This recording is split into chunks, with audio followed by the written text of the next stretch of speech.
Hello, ఈరోజు ఒక ప్రత్యేకమైన అతిథి మన మధ్యలో ఉన్నారు. డాక్టర్ పసుపులేటి మనశ్శే గారు. అపారమైనటువంటి జ్ఞాన సంపద కలిగినటువంటి వారు. ఆంగ్ల సాహిత్యంలో పిహెచ్డితో పాటు తత్వశాస్త్రంలో పిహెచ్డి, చరిత్రలో పిహెచ్డి, మతం సంస్కృతి అనే సబ్జెక్ట్స్లో డీలిట్ చేసినటువంటి మనశ్శే గారు మన మధ్యలో ఉన్నారు. వీరు ఇంతకుముందు హైదరాబాద్లోని లయోలా అకాడమీలో ఆంగ్ల శాఖాధ్యక్షులుగాను, జేజే డిగ్రీ కళాశాలలో ప్రిన్సిపల్గాను, షయాత్స్ విశ్వవిద్యాలయానికి కోఆర్డినేటర్గాను, Saint Paul's studies and research సెంటర్లో ప్రిన్సిపల్గాను, ఇమ్మాన్యుయల్ బిజినెస్ స్కూల్కి ప్రిన్సిపల్గాను పనిచేసినటువంటి వారు. అనేకమైనటువంటి రచనలు చేస్తూ వారి జ్ఞాన సంపదను సంఘంతో పంచుతూ ఉన్నటువంటి మంచి దైవజనులు. Welcome sir. Thank you. మొదట మీకు ఇంతగా జ్ఞానం సంపాదించాలని, చదువుకోవాలని ఆశ ఎలా పుట్టింది? దేవుని కృప అని చెప్పాలి. నేను పియూసీ వరకు రెగ్యులర్ కాలేజ్లో చదివి తర్వాత జాబ్ చేయటం మొదలుపెట్టాను. అప్పుడు సికింద్రాబాద్ ఈవినింగ్ కాలేజ్లో మొట్టమొదటిసారి English literature, history, political science కాంబినేషన్తో కోర్స్ స్టార్ట్ చేశారు. అంతకుముందు లేదు అది. నలుగురమే స్టూడెంట్స్. ఈ నలుగురు కొరకు కొత్త లెక్చరర్స్ పెడతాం అనవసరం అనుకున్నారు యూనివర్సిటీ వాళ్ళు. అందుకని యూనివర్సిటీ నుంచి ప్రొఫెసర్స్ పంపించేవారు. సో మాకు వచ్చిన professors heads of the departments. సాధారణంగా బీఏకి ఎవరు హెడ్స్ ఆఫ్ ది డిపార్ట్మెంట్స్ రారు. అది దేవుడు ఇచ్చిన కృప అని చెప్పాలి. ప్రతి సబ్జెక్టులోనూ చాలా స్పెషలిస్టులు వచ్చి టీచ్ చేశారు. కాబట్టి ఆ టైం నుంచే దృక్పథం మారింది. ఎంతో గొప్ప పండితుల గురించి నేర్చుకున్నాను. వారితో కంపేర్ చేస్తే నాకేం తెలియదు అన్న విషయం తెలుసుకున్నాను. ఇప్పటికి కూడా నేను ఆ స్థితిలోనే ఉన్నాను అనుకోండి. వేరే పండితులతో పోలిస్తే నాకేమీ తెలియదు. అంటే దీని వెనకాల మీ ఫ్యామిలీ బ్యాక్గ్రౌండ్ ఏమైనా ఉందా? ఫ్యామిలీ బ్యాక్గ్రౌండ్ అంటే మా తాతగారు ఒక లోకల్ ప్రీచర్గా చాలా పరిశోధన చేశారు. మా తండ్రి గారు కూడా గొప్ప స్కాలరు. అంటే యూజువల్గా ఈ కాలంలో ఉన్న ట్రెండ్ ఏంటంటే ఇంతగా చదువుకున్న వాళ్ళు దేవుని నమ్మరు. అది విచారకరమైన సంగతి. దేవుని అవగాహన లేకుండా మనం ఎంత జ్ఞానం సంపాదించినా బైబిల్ చెప్పినట్లు మనం మూర్ఖులం. ఐజక్ న్యూటన్ అనే గొప్ప పండితుడు ఏమన్నాడంటే, నేను సముద్ర తీరంలో చిన్నపిల్లవాడు చిన్న రాళ్ళు ఎత్తినట్లు గులకరాలు తీసుకున్నట్టు నా జ్ఞానం అంతే ఉంది. ఆ దేవుని యొక్క ఉనికిని తెలుసుకోవటం చాలా గొప్ప జ్ఞానం అన్నాడు. ఆల్బర్ట్ ఐన్స్టైన్ అనే గొప్ప సైంటిస్ట్, ఆయన రిలీజియన్ అండ్ సైన్స్ అని ఒక పుస్తకం రాశారు. ఆయన ఏం రాశారంటే, religion without science is lame, but science without religion is blind.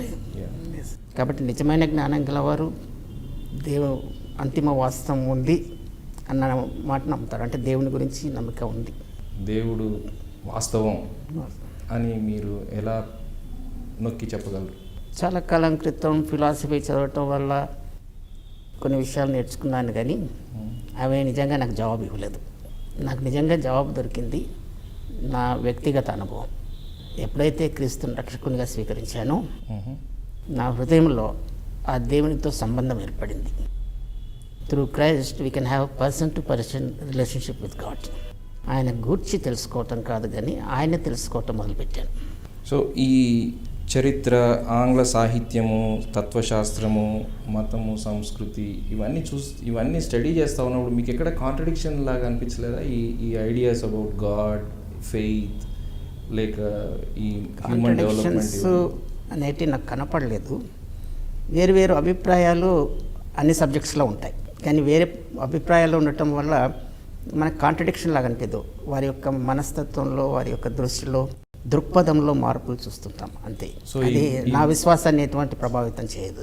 So ఈ భిన్న అభిప్రాయాలు మీ విశ్వాసాన్ని ఇంకా స్థిరపరిచాయి. ఎప్పుడైనా క్వశ్చన్ చేసేట్టుగా చేసాయా? నేను కొన్ని సీరియస్గా తీసుకున్నాను కొన్ని సమయాల్లో. స్కూల్లో ఉన్నప్పుడు డార్విన్ సిద్ధాంతాన్ని చాలా గట్టిగా నమ్మేవాడిని. కానీ యేసు ప్రభువుని రక్షకునిగా అంగీకరించిన తర్వాత దేవుని యొక్క వ్యక్తిత్వాన్ని తెలుసుకున్నాను. తో మనిషి యొక్క ప్రత్యేకతలు తెలుసుకున్నాను. కాబట్టి అది సిద్ధాంతం మాత్రమే అని అర్థం చేసుకున్నాను. వాస్తవం కాదు, అది సూత్రంగా ఇంకా మారదు కూడా. సో ఒక యవనస్తుడిగా మీరు డార్విన్ సిద్ధాంతాన్ని అంత గట్టిగా నమ్మినటువంటి వాళ్ళు మళ్ళీ యేసుక్రీస్తు దేవుడు, ఆయనకి మీ జీవితం సమర్పించుకోవాలి అనే ఆ కంక్లూజన్కి రావడానికి తీసుకొచ్చిన కారణాలు ఏంటి? చాలా కారణాలు ఉన్నాయి. మొట్టమొదటిది ఫ్యామిలీ బ్యాక్గ్రౌండ్ అనుకోండి. తల్లిదండ్రులు కనీసం 5 తరాల నుంచి యేసుక్రీస్తునందు విశ్వాసం గలవారు ఉన్నారు. కాబట్టి ఇంటిలో ఆ విశ్వాసం ఉంది. నేను ఒక్కడిని నాస్తికుడినైనా ఇంటిలో క్రైస్తవ ప్రభావం అనేది ఉంది. రెండవది వాస్తవం తెలుసుకోవాలన్న ఆశ నాలో ఉంది. అయితే చర్చికి వెళ్ళకముందు కూడా ఒక సినిమా పాట విన్నాను నేను. ఆ సినిమాని చూడలేదు ఇంతవరకు నేను. ఆ సినిమా పాట రేడియోలో విన్నాను. అప్పుడు టీవీలు ఉండేటివి కాదు. అక్కడ పాటలో కనులనిచ్చినది దేవుడైనా మరి అందుల నేల సృజించి అని ప్రశ్న వేస్తుంటారు. దానికి జవాబుగా ఇంకొక ఏమంటుంది, వేద శాస్త్రములు చదివిన వారే ఎరుగరు సృష్టి రహస్యం. ఈ ప్రశ్నలు నన్ను చాలా ఆలోచింపచేశాయి. ఇప్పుడు కాలేజీకి రావటం వల్ల సంస్కృతం తీసుకున్నాను సెకండ్ లాంగ్వేజ్గా. మా head of the department professor Lale గారు మొత్తం భారతదేశ సంస్కృతి గురించి చెప్తూ వచ్చారు. ఉపనిషత్తులో అన్వేషణ గురించి చెప్తూ వచ్చారు. దాని తర్వాత సైన్స్లో కూడా దేవుని గురించి చెప్పిన వారిని నేను విన్నాను. దాని తర్వాత నేను క్విజ్ టీంలో పాల్గొన్నాను. అప్పటికి కూడా రక్షణ లేదు నాకు. క్విజ్ టీంలో ఉండి అప్పుడు ఏషియన్ క్రిస్టియన్ యూత్ కాంగ్రెస్ అనేది అయ్యింది 1965లో. మా స్కూల్ కూడా రిప్రజెంట్ చేసింది. అంతవరకు వేరే స్కూల్స్ వారు ఛాంపియన్స్గా ఉండగా మేము జస్ట్ జాయిన్ అయ్యాము, ఛాంపియన్స్ అయిపోయాం. ఓకే. దాంతో అందరూ శభాష్ అంట మొదలుపెట్టారు. కొంచెం గర్వం వచ్చింది. అయినా కానీ నాకు రక్షణ లేదు. అప్పుడు ఒకరోజు కౌన్సిలర్స్ ట్రైనింగ్కి రమ్మన్నారు. నాకే విశ్వాసం లేదు కానీ కౌన్సిలర్ ట్రైనింగ్కి రమ్మన్నారు. వెళ్ళాను నేను. అప్పుడు ఒక ఆయన అడిగాడు, నువ్వు కౌన్సిలర్ ట్రైనింగ్కి వచ్చావు, యవనస్తుడివి, మాది ఇక్కడ VBS అవుతుంది, మీరు వచ్చి మీ సాక్ష్యం ఇస్తారా అని అడిగారు. నాకు అసలు సాక్ష్యమే లేదు. వెళ్ళాను, ఏం చెప్పాలో తెలియదు. చివరికి ఆయన కలిసి చెప్పాను, సార్ నాకు అట్లాంటి అనుభవం ఏం లేదు, సాక్ష్యం ఏం చెప్పలేను. ఆ దేవసేవకుడు నాతో మాట్లాడినప్పుడు దేవుడు నా హృదయాన్ని ఇప్పాడు. యేసు ప్రభు రక్షకునిగా నేను స్వీకరించాను. ఫిలసాఫికల్గా మీరు ఆలోచిస్తే what is the need for God in man's life? దేవుడు మనిషిని తన పోలిక తన స్వరూపంలో చేశాడు. కాబట్టి మనిషి మీద దేవుని ఆసక్తి ఉంది. అలాగే మనిషిలో కూడా దేవుణ్ణి తెలుసుకోవాలన్న ఆ తపన ఉంది. నాస్తికుల్లో కూడా ఉంది. ఆ మాటకు వస్తే నాస్తికులు కూడా ఏదైనా యాక్సిడెంట్ అయి చనిపోయే సమయంలో దేవా అంటారు. ఎందుకంటే వాళ్ళ మనసుల్లో ఉంది. దైవ భక్తి అనేది ఉంది. వారు దేన్ని కొలిచినా భక్తి అనేది ఉంది. అది దేవుడు మనిషిలో పెట్టిన తన పోలిక, తన స్వరూపం. ఇన్ని మతాలను చాలా క్షుణ్ణంగా మీరు స్టడీ చేశారు. ఎందుకు యేసుక్రీస్తు మాత్రమే లేక బైబిల్లో ప్రత్యక్షపరచబడిన దేవుడు మాత్రమే అని మీకు ఆ కంక్లూజన్కి ఎందుకు వచ్చారు? ప్రతి మతంలో రిఫార్మర్స్ వచ్చారు. క్రైస్తత్వం యొక్క ప్రత్యేకత ఏంటంటే యేసుక్రీస్తు ఒక రిఫార్మర్ కాదు. రిఫార్మేషన్ అంటే తెలుగులో ఏమంటాం మనం? పునరుద్ధరించబడటం. అది సరిపోదు అన్నాడు యేసు ప్రభు. నువ్వు క్రొత్తగా జన్మించాలి. ఈ క్రొత్తగా జన్మించాలనే ఆలోచన వేరే ఏ మతంలో లేదు. అది నన్ను ఆకర్షించింది. ఓకే. సో అప్పుడు మీకు ఏం అర్థమైంది అసలు క్రొత్తగా జన్మించడం అంటే? బిగినింగ్లో నాకు ఏమీ అర్థం కాలేదు. అది నేను అనుకున్నాను నా మనసులో మార్పు రావటం అనుకున్నాను. కానీ ఇది మనసులో మార్పు రావటం మాత్రమే కాదు, అంతకంటే లోతైంది. ఒక దేవుని అనుభవిస్తున్నట్లు ఫీలింగ్ వస్తుంది, సంతోషం వస్తుంది, సమాధానం వస్తుంది. అది అనుభవించిన వారికే తెలుసు. ఇప్పుడు హైందవ సాంప్రదాయంలో పునర్జన్మ అనేది ఉంది. ఇవి రెండు ఒకటేనా లేక ఏమైనా తేడా ఉందా? పునర్జన్మ అనేది హిందూ సాంప్రదాయంలో తర్వాత వచ్చింది, ముందు లేదు. వేదాల ప్రకారం చనిపోయిన తర్వాత యమలోకానికి వెళ్తారు. అక్కడ పితృలోకం ఉంటుంది, ఊబి ఉంటుంది. మరి హిందూ మతంలో పునర్జన్మ అనేది ఎప్పుడు ఎలా వచ్చిందో ఖచ్చితంగా చెప్పలేము. గ్రీకులు భారతదేశాన్ని దండెత్తిన తర్వాత భారతీయ లిటరేచర్లో మనం చూస్తాం పునర్జన్మ గురించి అంతవరకు చూడం. అందుకని కొంతమంది అంటారు గ్రీకు సాంప్రదాయంలో ఉన్న పునర్జన్మ కాంటెక్స్ట్ మనకు వచ్చిందేమో అని కొంతమంది అభిప్రాయం. పునర్జన్మ అనేది ఈ జీవితంలో ఇప్పుడున్న జీవితంలో ఏం మేలు చేయదు. ఓకే, కర్మ ఫలాన్ని అనుభవించాల్సిందే. ఒక మనిషి పుట్టగానే దేవుడు తల మీద రాసేసాడు. ఆ తలరాతని మనం చదవలేం, కానీ ఇది చదవగలం. కానీ ఈ రేఖలను మనం మార్చలేం కదా. ఒక వ్యక్తి తన యొక్క కర్మను భరించాల్సిందే. మ్యాక్సిమం ఏం చేయగలడంటే ఇప్పుడు పుణ్యకార్యాలు చేస్తే వచ్చే జన్మలో సహాయపడుతుంది, అంతేగాని ఈ జన్మలో ఏం సహాయపడదు. కాబట్టి పునర్జన్మ అనుభవం వేరు, కొత్తగా జన్మించటం అనేది వేరు. ఇప్పుడు ఈ సైంటిఫిక్ నాలెడ్జ్కి చర్చ్లో ఉన్నటువంటి థియోలాజికల్ నాలెడ్జ్కి ఈ గ్యాప్స్ ఎందుకు వచ్చాయండి? అన్ఫార్చునేట్ థింగ్ ఏంటంటే 400 సంవత్సరాల క్రితం సైన్స్ మీద మంచి వైఖరి ఉండేది. క్రైస్తవ పండితులకి మంచి వైఖరి ఉండేది. చార్ల్స్ స్పర్జన్ ఏమన్నాడంటే, ఆయన కూడా ఒక బైబిల్ కాలేజ్ స్టార్ట్ చేశాడు. ప్రతి పాస్టరు ప్రతి సైన్స్లో కొంత భాగమన్నా నేర్చుకోవాలి, అప్పుడే దేవుని వాక్యాన్ని మంచిగా అర్థం చేసుకోవచ్చు అన్నాడు. కానీ రాను రాను ఏమైందంటే ఒక తప్పుడు అభిప్రాయానికి వచ్చారు. ఏంటంటే సైన్స్ బైబిల్ వేరు వేరు వ్యతిరేకమైనవి. ఒకటి చెప్పాలంటే నాస్తికులు అట్లా ప్రపగండా చేశారు.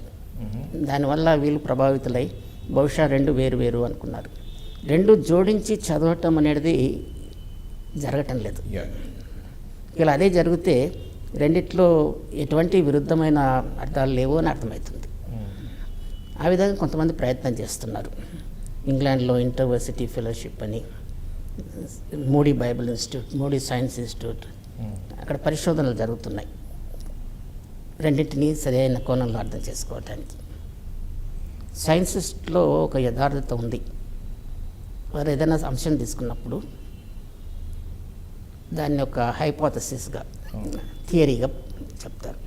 ఆ థియరీ సత్యం అని చెప్పారు వాళ్ళు. అది వారి యథార్థత, ప్రతిపాదన. దాని తర్వాత ఏం చేస్తారంటే ఎక్స్పెరిమెంట్స్ ఆఫ్ కన్ఫర్మేషన్ అని ఉంటుంది. ఎక్స్పెరిమెంట్ ఆఫ్ కన్ఫర్మేషన్లో అది నిజమని తేలితే దాని ఇక మీద థియరీ అన్నారు, లా అంటారు. తెలుగులో సిద్ధాంతం అన్నారు, సూత్రం అని అంటారు. అలాగే ఇక్కడ కూడా కొన్ని విషయాలు మనకు అర్థం కాకపోవచ్చు, మొదట్లో కాకపోవచ్చు. మనం ఓపిక పట్టాలి, తప్పకుండా మనకు దాని యొక్క యథార్థత వస్తుంది. ఎందుకంటే ఈ సైంటిఫిక్ నియమాలన్నీ చేసింది దేవుడే, కాబట్టి ఆ దేవుడే దానికి వ్యతిరేకంగా వెళ్ళాడు కదా. ఇప్పుడు కొంచెం ముందుకెళ్తే చరిత్రలో యేసుక్రీస్తు యొక్క వ్యక్తిత్వము, ఆయన అసలు యేసుక్రీస్తు అనే వ్యక్తి చారిత్రాత్మకం కాదు, కేవలం ఒక ఊహ లేక కల్పన కథ అని చెప్తా ఉన్నటువంటి వాళ్ళు ఇప్పుడు బయలుదేరారు. ఈ ప్రాబ్లము మొట్టమొదటి జర్మనీలో వచ్చింది. నాస్తికులు అక్కడ బైబిల్ వాస్తవం కాదు, అది అన్ని పుస్తకాలు లాంటి ఒక పుస్తకమే, అది పురాణంగా మనం అర్థం చేసుకోవాలి అని వారు రాయటం మొదలుపెట్టారు. ఒక గొప్ప నాస్తికుడు, ఆయన పేరు లీ వాలిస్, యేసుక్రీస్తు అసలు పుట్టలేదు, ఈ భూమి మీద జీవించలేదు, ఇదంతా అబద్ధం, కల్పన కథ అని నిరూపించడానికి పిహెచ్డి రీసెర్చ్ స్టార్ట్ చేశాడు. ఆ రీసెర్చ్ కొరకు చాలా దేశాలు సందర్శించాడు, మెటీరియల్ గ్యాదర్ చేశాడు. మెటీరియల్ గ్యాదర్ చేస్తూ ఉంటే తాను నమ్మింది తప్పని ఆయనకు తెలిసింది. నిజంగా యేసు ప్రభు ఈ లోకంలో జీవించాడు. పొంతి పిలాతు గురించి చరిత్రలో మనం చూస్తాం. హేరోదు మీరు దేశానికి స్వస్థలానికి వెళ్ళి జనాభా లెక్కలో నమోదు చేసి, ఆ లెటరు ఇప్పుడు దొరికింది మనకి, అంత ఆథెంటిక్గా ఉంది. ఎక్కడ ఉందంటారు? అది లండన్ మ్యూజియంలో ఉంది. ఆ ప్రతి నా దగ్గర ఉంది, అంటే పిక్చర్ నా దగ్గర ఉంది. ఇలా అన్ని రుజువులు ఆయనకు దొరికేటోళ్ళకి ఆయన థీసిస్ రాయటం మానేసి ఒక నవల రాశాడు, బెన్ హర్ అని. దాని ఆధారంగానే బెన్ హర్ అనే మూవీ తీశారు. ఎవరైనా కానీ యథార్థంగా వారు పరిశోధన చేస్తే యేసు ప్రభు యొక్క ఉనికి గురించి తెలుస్తుంది. మనం భారతదేశానికి వచ్చినప్పుడు కొత్త ప్రాబ్లం ఉంది. భారతదేశంలో ఎప్పుడు మనం చరిత్రను రాయలేదు. మన భారతదేశ చరిత్ర వేరే వాళ్ళు రాశారు. యా. గ్రీకులు రాసింది, పార్సీకులు రాసింది, మొఘల్స్, తుర్కులు వాళ్ళు రాసిన దాన్ని బట్టి బైబిల్ మన భారతదేశపు హిస్టరీని కన్స్ట్రక్ట్ చేసాం మనం. ఎందుకంటే మనం ఎప్పుడు పురాణాలు రాయడానికి ఇష్టపడ్డాం, చరిత్రను కూడా పురాణాలలాగానే రాసాం. కాబట్టి భారతదేశంలో ఉన్న మనస్తత్వం ఏంటంటే బహుశా యేసుక్రీస్తు జీవిత చరిత్ర కూడా పురాణమే కావచ్చు. ఈ మధ్య అది పాపులర్ అవుతుంది అంటే కారణం ఏంటంటే మన భారతదేశంలో ఉన్న మైండ్ సెట్. భారతదేశంలో చరిత్ర గురించి ఎక్కువ ప్రాముఖ్యత ఇవ్వం మనం. భారతదేశం ఇండిపెండెన్స్ వచ్చిన తర్వాత ఎన్నో గొప్ప కార్యాలు జరిగాయి, కానీ మన చరిత్రలో రావట్లేదు. మన చర్చిలో కూడా ప్రతి సంవత్సరం ఏదో ఒక గొప్ప కార్యం జరుగుతుంది, ఎప్పుడు రాసుకోం మనం. అది మన మనసులో లేదు. అదే పాశ్చాత్యులు అయితే అన్నీ రాసి పెడతారు. మనదంతా వాస్తవం రాయాలన్నా పురాణాల్లాగా రాస్తాం. కాబట్టి క్రీస్తు యొక్క జీవితం కూడా అట్లాంటి పురాణమేమో అన్న అభిప్రాయం ఈ మధ్యన కొంతమంది వ్యక్తపరుస్తున్నారు. అదే వాళ్ళు అవివేకం అని చెప్పాలి. ఎందుకంటే సైంటిఫిక్గా కానీ ఆర్కియాలజికల్గా కానీ చారిత్రాత్మకంగా కానీ వారు ఏ పుస్తకాలు చదవలేదు అని చెప్పాలి. ఓకే. అంటే ఇప్పుడు బేసిక్గా అంటే ఫండమెంటల్గా ఒక క్యారెక్టర్ ఇట్స్ హిస్టారికల్ అని చెప్పడానికి మూలమైనటువంటి టెస్ట్ ఏంటంటారు? ఒకటి, బైబిల్కు ఉన్న ప్రత్యేకత ఏంటి అంటే బైబిల్ ఉన్న చరిత్ర అన్నిటికీ పురావస్తు ఆధారాలు ఉన్నాయి, ఆర్కియాలజికల్ ఎవిడెన్సెస్. అలాగే యేసుక్రీస్తు సమయంలో ఉన్న ఎవిడెన్సెస్ కూడా మనకు ఉన్నాయి. ఇంకా కుమ్రాన్ కేవ్స్లో దొరికిన రాతలు కానీ ఆథెంటిక్ అని రుజువైనాయి. అన్నిటికంటే ముఖ్యమైన రుజువు ఏంటి? యేసు ప్రభు పునరుద్ధరణయ్యాడని చెప్పడానికి సైంటిఫిక్ ఎట్లా చెప్పగలం? ఖాళీ సమాధి ఉందని చెప్పగలం. వాళ్ళు అంటారు సమాధిలో నుంచి మీరు శవాన్ని తీసేసి ఉండొచ్చు కదా అంటారు. కానీ దానికి రుజువు ఏంటి అంటే అంతవరకు పిరికివారుగా ఉండి యూదులకు భయపడి ఒక రూమ్లో కిటికీలు తలుపులు మూసుకొని లోపల ఉన్న శిష్యులు పెంతెకోస్తు దినంన వారిపైకి పరిశుద్ధాత్ముడు వచ్చినప్పుడు సడన్గా శక్తిని పొందారు. ఎవరైతే వారిని చంప చూశారో వాళ్ళ దగ్గరికే వెళ్ళి ధైర్యంగా స్వార్థ చెప్పారు. అంత పిరికివారు ఇంత ధైర్యంగా మారటానికి కారణం ఏంటి? పునరుద్ధరణ అయిన యేసుని చూశారు. యేసు చనిపోయినా పునరుద్ధరణ అయ్యాడు కాబట్టి యేసు కొరకు మనం చనిపోయినా పునరుద్ధరణ అవుతాం కాబట్టి చనిపోయినా పర్వాలేదు అన్న మొండి పట్టుదల వారిలో వచ్చింది. ఇదే యేసు ప్రభు యొక్క పునరుద్ధరణానికి గట్టి రుజువు అని చెప్తాను నేను. ఎంత దూరం వెళ్ళాలంటే భారతదేశం వరకు వారు వచ్చారు. ప్రపంచంలో దాదాపు అప్పుడు తెలిసిన ప్రపంచంలోని అన్ని చోట్లకు వెళ్ళారు. ప్రపంచంలో మొట్టమొదటిసారి సిల్వ గుర్తును వాడింది ఇండియాలోనే. యూరోప్లో వాడలేదు, రోమాలో వాడలేదు. ఎందుకంటే రోమాలో ఉన్న చక్రవర్తులు అందరూ క్రైస్తవ వ్యతిరేకులు. క్రాస్ వాడితే మీడే వచ్చి వారిని హింసిస్తారు. అందుకని వారు చేప సింబల్ని వాడారు. కానీ భారతదేశంలో ఆ సమస్య లేదు కాబట్టి క్రాస్ని వాడారు. నేను చరిత్రకారుని, ఆర్కియాలజిస్ట్ కాబట్టి భారతదేశంలో ఎంతమంది రాజులు ఈ క్రాస్ సింబల్ వాడారో చూశాను. ఇంతవరకు నా దృష్టికి 72 రాజులు వాడినట్లు తేలింది. అంటే ఇంకెక్కువ మంది వాడి ఉంటారు. నా దృష్టికి వచ్చినాయి 72 కాయిన్స్ వేరు రాజులై. అంటే వారు క్రైస్తవులైనా అయి ఉండాలి, కనీసం క్రైస్తవ ప్రభావం కింద వచ్చైనా ఉండాలి. ఓకే. ఇంకా అంటే ఈ బిబ్లికల్ లిటరసీ ఈ ప్రాబ్లము ఇప్పుడు మీరు చెప్తున్నట్టు ఇప్పుడు కూడా సంఘంలో కనబడతాం. అవునండి. ఇంతకుముందు మీరు అన్నారు పాండిత్యము ప్రతి పాస్టర్ లేకపోతే క్రైస్తవ బోధకుడు సైన్స్ తెలుసుకోవాలి అని అన్నారు. కానీ ఇప్పుడు బోధకులు సైన్స్ కాదు కదా, అసలు వాక్యం కూడా సరిగ్గా వస్తే థియాలజీ కూడా సరిగ్గా నేర్చుకోవట్లేదు. సంఘంలోనికి వస్తే అసలు వాక్యం లేదు, చాలా ఎమోషన్కి ఎక్కువ ప్రాధాన్యత ఇస్తున్నారు. దాంతో యాక్చువల్ వర్డ్ దేవుని వాక్యం పఠించటం, పరిశోధన చేయటం అనేది లేదు. ప్రతిదానికి ఇప్పుడు సువార్త ఎంతవరకు దిగజారిపోయిందంటే యేసుప్రభు నమ్ముకోండి, మీ తలనొప్పి పొద్దు, కడుపు నొప్పి పొద్దు, ఆశీర్వాదం పొందుతారు, అన్నీ వస్తాయి మీకు, ఇట్లా చెప్తున్నారే తప్ప ముఖ్యమైన రక్షణ గురించి చెప్పటం లేదు. సో ఇప్పుడు ఏం చేస్తే బాగుంటుంది అంటారు? అంటే ఇప్పుడు సంఘంలో ఈ బిబ్లికల్ లిటరసీ అది స్ట్రెంగ్తన్ అవ్వాలంటే ఏం చేయాలంటారు? మనం చేయవలసింది ఏంటంటే, ఒక మంచి డెవలప్మెంట్ ఈ మధ్యన జరిగింది. ప్రతి సిటీలో పాస్టర్స్ అసోసియేషన్ స్టార్ట్ అయినాయి. ఈ పాస్టర్స్ అసోసియేషన్స్కి అకేషనల్గా ఒక సెమినార్ పెట్టి, ప్రతి నెల లేకపోతే 2 నెలలకు ఒకసారి సెమినార్ పెట్టి, ఈ లోతైన విషయాల్ని వాళ్ళకి అర్థమయ్యే రీతిలో మనం చెప్పి, బైబిల్ వాస్తవము, చారిత్రాత్మకము, సైంటిఫిక్ ఇవన్నీ వాటికి తెలియపరిస్తే వారు వారి సంఘాల్లో చెప్తారు. ఆ విధంగా తిరిగి క్రైస్తవాన్ని రివైవ్ చేయొచ్చు మనం.